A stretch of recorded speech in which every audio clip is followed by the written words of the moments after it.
Hey, my name's Caden, and I want to thank you for joining us today. We hope this message inspires you, builds your faith, and gives you perspective to see God is moving in your life. Enjoy the message. Have you ever tried really hard not to acknowledge something because the simple act of acknowledging it is going to have you do a job that you'd rather not do? I don't know how it works at your house with your spouse, but at my house, if I walk by a kitchen sink full of dirty dishes and say something about it, it suddenly becomes my job to make sure that is taken care of, or a dirty window or whatever it might be. I was reminded of this game we used to sort of play last weekend. Lynn and I had two of our grandkids with us, ages 3 and 1, and the youngest one's in diapers still. And I was playing with her, and she had a dirty diaper. Now, as a grandpa, I have to say, I have not yet changed a dirty diaper, and I didn't want to break that streak, so I'm remembering how it was when we had kids. It was, if you smell it and if you say something about it, it's your job. And it was amazing. Well, way back before the COVID thing, and you could I would lose my sense of smell, and it would just depart for long seasons. But finally, when I couldn't stand it anymore, I'd say it, and of course, it became my job. And so last week, I'm remembering this. I say, do I say anything? Because if I say anything, then I've got to do it. I did say something. And Linda did it because she is the better person in our house. But I wonder if that's what it was like on that night of the Last Supper. When the disciples come together in the upper room and they're ready to have this Passover meal, and they walk by this. And this would have been at every home in the first century, along with a pail of water. Because it was customary in that era as a courtesy, to wash the feet of those who came to your house for dinner. Roads were dusty and people walked everywhere, and they wore sandals, so their feet got really dirty. And just as a courtesy, and maybe also to keep your house from getting so really dirty, you would wash the feet of those who came. Now, this task usually fell to the youngest in the house, or the servant. The least important. And the disciples are gathering. There's 12 of them and Jesus. John, we know, was the youngest, and maybe he looks at it and says, not again. I've been doing this for 3 years, not again. And anyway, for whatever reason, they don't do it. Well, we think we know the reason. If you piece it together, when you look at all 4 Gospels, you get a fuller picture of what's going on in any of the biblical stories, but especially this one because they all cover it. In Luke 22, listen to this. It says, this is the night of the Last Supper. A dispute also arose among them, the disciples, as to which of them was considered to be greatest. Are you kidding me? Leonardo da Vinci's famous painting doesn't show any arguing going on. They look rather holy, don't they? Just kind of sitting there, ready for the moment. No, they're having a fight about who's the greatest. Crazy. And maybe John, he's the youngest. He's saying, I'm not doing it anymore. Besides, I'm one of Jesus' favorites. And maybe Peter says, well, I walked on water. And they're having all of this argument. They're all arguing. And finally, Jesus speaks up. He says, the kings of the Gentiles lord it over them, and those who exercise authority over them call themselves benefactors, but you are not to be like that. Instead, the greatest among you should be like the youngest, and the one who rules like the one who serves. Jesus, quite frankly, is disturbed by their inflated egos, their selfishness, and their unwillingness to stoop. So we know what he does next. He takes the pitcher. He takes the water. And he washes their feet. Now, many believe that this is not just an act of service, although it is that. It is an acted out parable about Jesus and who he was and who he calls us to be. And so I believe that this points us to the greatest thing, which is serving. Jesus said the greatest of all is the servant of all. And in our culture, we don't believe that. We believe power gives people the right to lord it over others and tell them what to do. But Jesus says it's not to be that way with us. Well, today we're beginning a new series called Rhythms of Renewal. You could say it got started off last week with our guest speaker, Rebecca Lyons, who wrote a book by that title. And over the next month, what we're going to do is we're going to look at the rhythms that she speaks about in that book: rest, restore, connect, and create. But there's another one she mentions but doesn't list, but we're going to take this one on as a rhythm of renewal, and that's serve. That one of the ways that God renews us is when we get in the habit of serving. It can be something small and spontaneous, or it can be something that's scheduled, something we just simply build into our life. Now, sometimes serving costs us, and it's hard, and we get bumps and bruises as a result of serving. And sometimes it means picking up our cross. Other times, though, I find much of the time serving is a way that God renews us. I've always been interested. There's a field called positive psychology. A lot of psychology looks at, what's wrong. Positive psychology looks at what's right and what makes us right. And there's been a lot of research done over recent years, actually several decades, about the benefit of serving and what it does in you when you serve another person. A year ago, the height of the pandemic, the New York Times had an article called "The Science of Helping Out." And it said this: during a crisis, the people who cope best are those who help others. Several studies suggest that supporting others helps buffer our bodies against the detrimental effects of stress.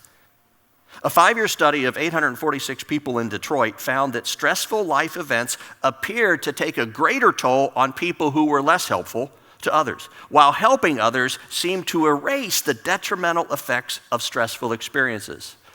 And we know we're in an age of high stress, high anxiety, higher anxiety levels than recorded, at least since we've been keeping record of that, and high levels of depression. A Dr. Stephen Southwick, a professor emeritus of psychiatry at Yale, said this: small acts are important.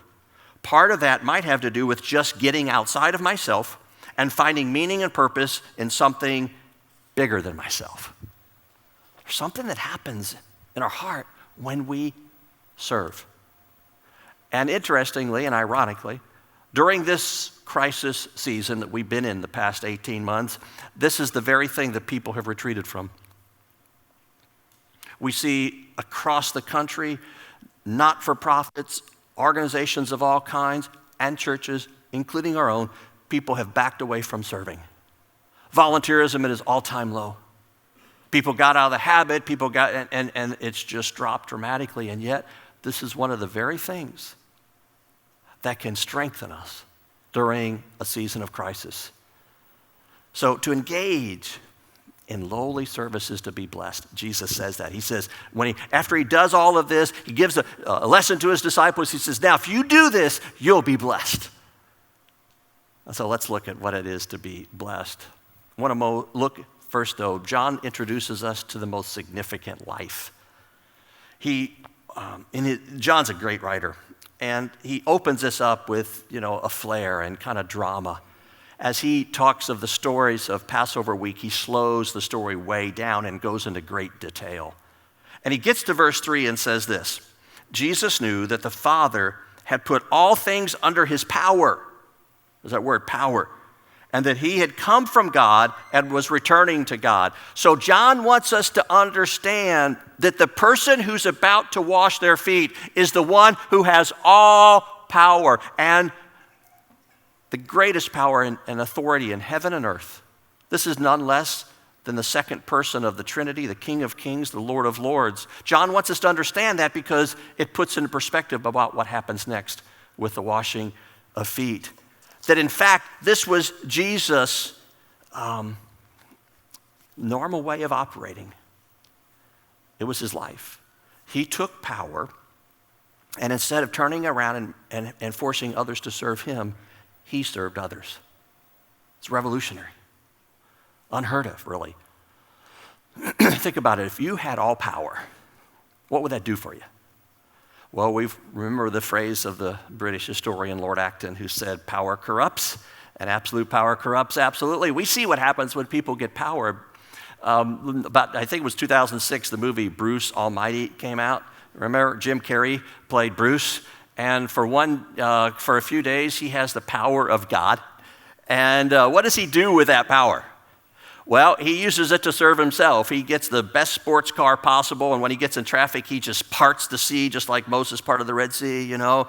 He helps his career. He helps himself out in many self-serving ways. That's how he uses his power. And we kind of chuckle at it, but we wonder, if I had that kind of power for a day, how would I act? Jesus shows us a different way. And again, this was his whole way of operating. In fact, John is great at double meanings when he writes. When you read John's gospel, you always have to be looking below the surface. There's the thing he's describing right in front of you, and then there's the message beneath the message. So verse 4, it says, "So he got up from the meal, took off his outer clothing, and wrapped a towel around his waist. After that, he poured water into a basin and began to wash his disciples' feet, drying them with a towel that was wrapped around him." That verse captures his whole life. He got up from the meal. He got up from his throne in heaven. And he took off his outer clothing. And in the meal, would have revealed a long-sleeve t-shirt, what we would call today. Long-sleeve t-shirts is what slaves wore. He takes on the clothing of a slave. He got up from his throne in heaven. He took off his glory. And he wrapped himself, the towel, he wrapped himself with human flesh and dwelt among us. And it says that he takes the water and he pours it into the basin. Like I said, this is a parable. Because on the next day, his clothing will be taken off of him. And he will be nailed to a cross, and he will pour out his blood for the sins of the world. This act on this night typifies Jesus' life. The incarnation, him becoming a man to begin with, the cross, it's who he was. It wasn't just this one-off thing this night. This is how he lived his life, giving himself for others. And so now he turns it on us and says that for us, we are to be like him. We are to serve like him. It's all about a towel because it is the most significant thing that we can do. What? To be like him and to follow in his footsteps. So when we go back to the story, as he takes on this task and starts washing his disciples' feet, he finally gets to Peter, and Peter objects. In fact, Peter is offended because no really important person should be doing this job. This job shouldn't fall to Jesus. And he thinks it's a scandal. And so it says, "Lord, are you going to wash my feet?" Jesus replied, "You don't realize now what I'm doing, but later you will understand." And they will later. "No," said Peter, "you shall never wash my feet." Peter had such a closeness with Jesus that he had the comfort level to say no. And Jesus replies, "Unless I wash you, you have no part with me." You see, unless we get washed in the blood that Jesus spills on the cross, we have no part with him. And so Peter relents and lets Jesus wash his feet. Now, we believe that what Jesus is saying here is he's not instituting, like he does that night, the Lord's Supper. He's not instituting foot washing as a ceremony. Now, I know some churches do that. It's a small minority of churches. And that didn't start happening until many centuries after the first century. Because what Jesus appears to say here seems to suggest that in verse 14, "Now that I, your Lord and teacher, have washed your feet, you also should wash one another's feet." We believe that's figurative. Because listen to what he says next. "I have set you an example that you should do as I have done for you." He didn't say you should do what I've done for you, but as I've done for you. Actually, it'd be easy if that's what it was. It was just a foot washing ceremony. We just do this every once in a while, then we meet the requirement, we're done, right? No, he's saying this was an act of service and humility. Now, this is how you are to act among each other. The great ones among you are to see nothing beneath them. They are to stoop and to serve, to see no task as somehow beneath them. In fact, to use their power and authority to serve others. There's all kinds of ways that we can do this, real practical ways. But the key is that we do it. Now today, again, we don't wear sandals walking along dusty roads. We drive our cars on asphalt-paved roads, and we get here and our feet are okay, all right, for the most part. Don't take off your shoes. All right, we're good, but yeah, we don't need to do that. But right now, some of you have babies in the nursery, and there are folks, they may be changing your baby's diaper, washing a different part of the anatomy, but a humble way of serving, right? There are simple ways, all kinds of ways, in daily life and daily living that we can live this out for each other. The theologian Leslie Newbigin said it this way: Jesus has laid aside his life for us, and the debt we owe him is to be discharged in loving service. Our neighbor is the appointed agent to receive what we owe Christ. Jesus says this. Now, you go and do this. Verse 15, I have set you an example that you should do as I have done for you. I've given myself. I've poured out my life. And the next day, he pours out his blood. Now, your response? Serve. In ordinary ways, serve one another. That Jesus is calling for a kingdom of foot washers. Verse 16, he says, very truly I tell you, no servant is greater than his master, nor is a messenger greater than the one who sent him. What he's saying, if you're going to be his servant, rephrase it, if you say, I don't want to take on that act of service, you're really claiming to be greater than Jesus, the master. He's saying, no, if I, your Lord and master, serve this way, then you also must serve this way. What about you? Some of you in your world, you have authority. Some of you really important jobs where you maybe have folks reporting to you, you run companies, or you run departments, or you lead students, or whatever it might be. How do you take that authority and how do you use it? How do you use it in a day-to-day sort of way? You see, the world clamors for power. We're called to stoop and to serve one another. Earlier in the service, we prayed for healthcare workers, and I do that joyfully. I think some of the greatest people in the world are nurses and techs. Amen. I've seen them through the years in many, many ways. I spent a lot of time in hospitals as a pastor, and I've seen them just lovingly serve and do jobs that aren't so pleasant, like emptying out bedpans.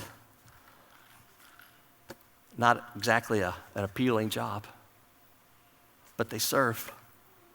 And they're willing to do the necessary thing, whatever that may be, and I love that. And they do that as a career, as a profession. But Jesus says we can do this in our day-to-day lives and exemplify what it is to follow him. Sometimes this serving is spontaneous. The moment arises and, are we going to just stand around and wait for somebody else to take care of it, or are we going to take care of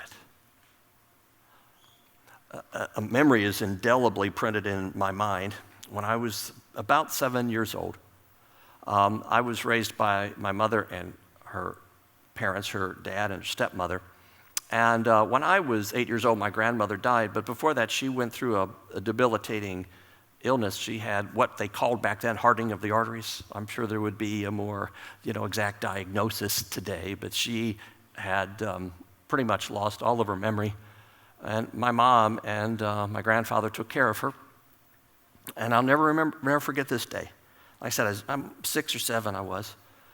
My grandmother walked out from her bedroom into the living room there and just urinated all over herself and the floor. And, as a kid, it was a little bit troubling. See grandma like that. I'll never forget what my mom did next. She took her stepmother, just put her arm around her, walked her back to her bedroom. She cleaned her up. She put dry clothes on her. And she came back out to the living room and mopped up the mess.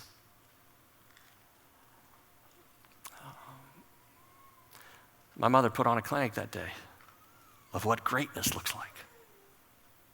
Now, sometimes it's spontaneous, or it might be a dirty job, or it might be something no one else wants to do. Sometimes it's planned, and sometimes it's just a simple thing. Sometimes it's taking on a task no one else wants to do, or sometimes it's stepping in to help because, help is needed. And there's all kinds of ways that we do that. Now, as we talk about rhythms of renewal, there are the spontaneous moments, but then there is this time where we just build it into our life where we serve. And we get in a schedule. We can join a ministry at church, and we're on a schedule. And it's just this discipline that begins to transform us as we do simple acts of service for others. Last month, we had Eagle Lake Camp here for elementary school kids and had over 220 kids participate. Very fun week. And the counselors, though, they come from outside. They come from all over the Midwest, recruited by Eagle Lake, and a great group of counselors. And the one thing they ask is that we put them up in our homes. And so people in our church with the gift of hospitality every year open up their homes for these counselors to stay. Well, this year we had fewer, so some folks had to take on more. And one of our members took on 10 girls at her house and had them all week. And on the last day, she wrote an email to her sons. She raised boys, and she sent them an email telling them about her experience. And this is what she wrote. When you hear people talk about serving or caring for someone or others, when it's all over, they realize they were the one that was blessed? Well, that's what this week has been for me. Yes, my bathrooms are a disaster. The drains are clogged with hair, and I have loads of linens to wash. Not to mention several trips to the grocery store. These girls ate like football players. But the laughter, girl talk, and gratitude from these 10 girls has been such a blessing to me. She says, I've often wished my spiritual gift wasn't hospitality because I feel like it's so mediocre compared to most. Oh, no. Hospitality is a beautiful gift. It's rare today. But God made me this way for a reason I know now. When the girls were chatting last night, we were having our final meal together, they all said this has been the absolute best host home they've experienced this summer, which made me happy but sad at the same time.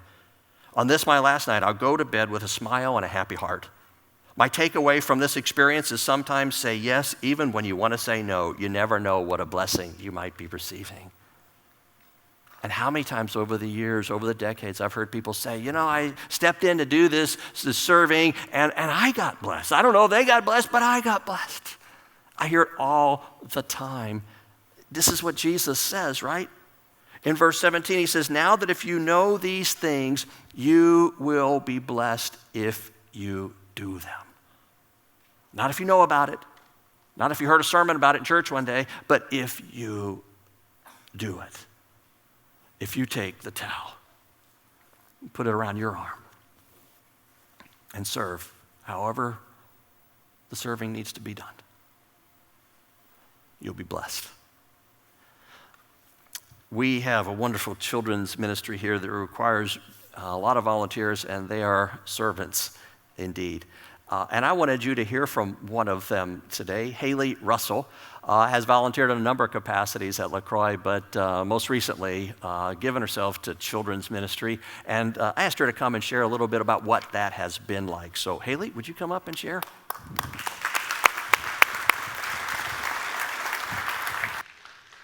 Good morning. As Pastor Ron said, my name is Haley Russell, and you are my people. I come to the 9:15 service every week, so Emily Todd, thanks for holding down the fort back there. I am a high school teacher by trade, and so when most people hear that, they go, oh, you want to serve with high school students. And I spent a lot of time in Renovate. I went on mission trips, and then I had someone stand up here just like me about 10 years ago and brought up the idea of, hey, we need help in the rainforest. And I had this thing called baby fever, and I was not married. I didn't have a husband. I had no insights on when I could be married. And so I said, well, I can go hold babies. And so after 3 kids, I have found myself working in the rainforest as well and just continuing to love on them. And when I was asked to do this, it's interesting because we often have the misconception that, well, I go to a big church and everybody is already doing this stuff. They don't need me. And that's not true at all. We can use every single one of you. So later on, I expect you all to text in. But I initially agreed because somebody needed to do it, and I knew that I could. Serving has allowed me the opportunity to give back to the people who have continually supported me and my family. And there are 4 things that you will see if you volunteer, or I should say when you volunteer. Number 1, you're going to see the exhaustion on people's faces. I can promise you as a mom of 3, when I hand my son who's 1 off, there's a good feeling of, I know he's taken care of, but I don't have to change that diaper in the next hour. So I appreciate all of those people doing that. And that's something that, while it sounds silly, I enjoy doing for you all, knowing that you can come back and that your son or daughter is going to be clean.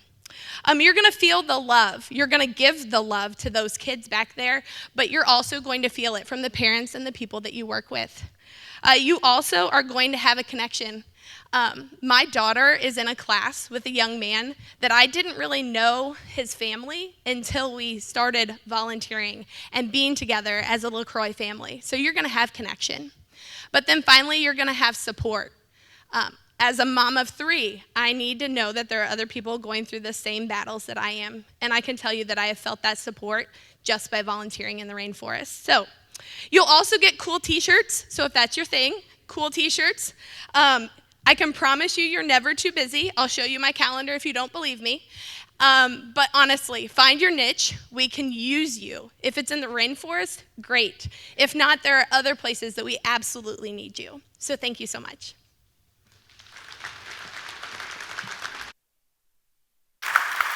Thank you. So Jesus does this thing for his disciples and uses this as a teaching moment, as he often did.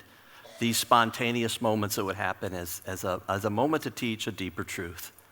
And here he says, as I have done this for you, now you do it. Like I said, sometimes that's a spontaneous thing.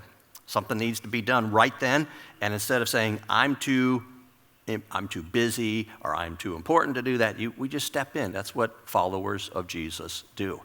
And then there's the rhythm. Jesus said, if you do this, you'll be blessed. All the research shows that when we give of ourselves, it does something to us that renews us, that strengthens us. That serving and giving of ourselves is one of the great things we can do. And like I said, we have been through an era I've never seen. I've been in some kind of ministry or another for 40 years. And I've never seen what's happened like what's happened in the last year and a half, just be totally honest. I've never seen such a drop in volunteerism across the board. And every friend of mine who serves churches across the country, they're all telling the same thing. We're all going through the same thing. This isn't just here, it's everywhere. But there are a couple frontline ministries that we have here that honestly need your help and support. Sometimes serving looks like stepping in and just filling the gap. And so I would invite you to consider stepping into one of these 2 gaps. There are a lot of different ways you can serve at LaCroix, but 2 of them would be children's ministry. We're really understaffed there. In fact, we still have not been able to open the rainforest on Saturday nights. Not a choice, it's because we don't have the volunteers. And then hospitality. Greeting and serving in different ways to make sure that when people come into the building here, they feel loved, they feel welcomed. We know that that's important, We're here on a mission to reach people for Jesus, to grow them up as disciples of Jesus, to lead them to wholeheartedly follow. But if they walk in and they don't feel welcome, they're probably not going to come back. Maybe they don't go to any other church. I don't know. But we want to make sure that we have frontline folks who show hospitality and love. And so those are two different areas. In children's ministry, it can be changing a diaper in the nursery, watching babies, or it can be teaching fourth graders or fifth graders what it means to know Jesus. Or it doesn't even have to be something with kids directly. There are administrative tasks, there are setup things, there are things you can do that may not even put you in contact with children, but serve those who do.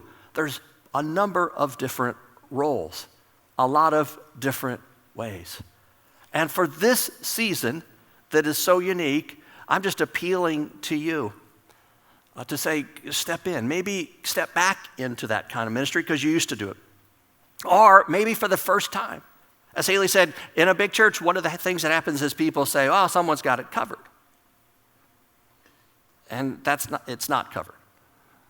And maybe one of the ways you can serve in this season is to do this. You'll shadow folks. They're not going to just throw you in, sink or swim. They'll kind of show you the ropes and help you get accustomed to it. And in fact, we're going to have a little meet and greet Tuesday. Those who can be there, if you can't be there, that's fine. Or maybe you're one of those folks that says, yeah, I'd like to do that, but the virus thing and all that, I'm a little concerned right now. That's okay. You can go ahead and serve and then say, I want to wait for a season, but I'll serve. But I would invite you to consider serving in children's ministry or in hospitality. And we're trying to make this as easy as possible, so we have this text thing. And so on the screen, you're going to see a number. And if you'll text this, serve, that word, just one word, to that number, 573-273-4224, you'll get a response back, and it will tell you next things. And there's a very simple form that you can fill out. It'll take you 30 seconds or less, I promise. It's very, very simple. We've made it as simple as possible. You just do that. So you can take your phone out right now and send that to us, and we will follow up. Out in the lobby, there's folks with hospitality, with children's ministry, can tell you more about it. In fact, if you get that, you get a response back, and if you bring that text string, your phone with you, and show it today, it's Sunday at the park. We got the Sugar Chic food truck going to be there, as well as other food trucks, but the Sugar Chic folks are going to be there, and if you come to us and you show that text string, we'll give you a free ice cream cone. Yes, that is called bribery, okay? It is called bribery, all right? I'd get on my knees and beg right now. And I'm just appealing to you as your pastor. We've never seen a time like this, and we just need some folks who are willing to say, I'll do this. And some of you are going to find it's your thing, and you're going to want to do it for a long, long time. Others are going to say, it's not my thing, but I'll help out. And if we as a community respond this way, we can start getting back on track and being the kind of community God calls us to be to reach our world. There's many different ways you can serve, but this is simply one of them. And Jesus says, if you do this, you'll be blessed. Jesus said, your response to my love for you and my giving of myself to you is to give yourself to one another in humble acts of service. Would you pray with me? Lord, we thank you that you loved and you showed us a whole different way to use power. Lord, we live in a world where power is so abused. And you show us a better way, a different way, a revolutionary way to take the power and authority we have and to stoop, to put a serving towel over our arm and do whatever job is in front of us. So God, I thank you for the servants among us. They are the great ones. They are the great ones.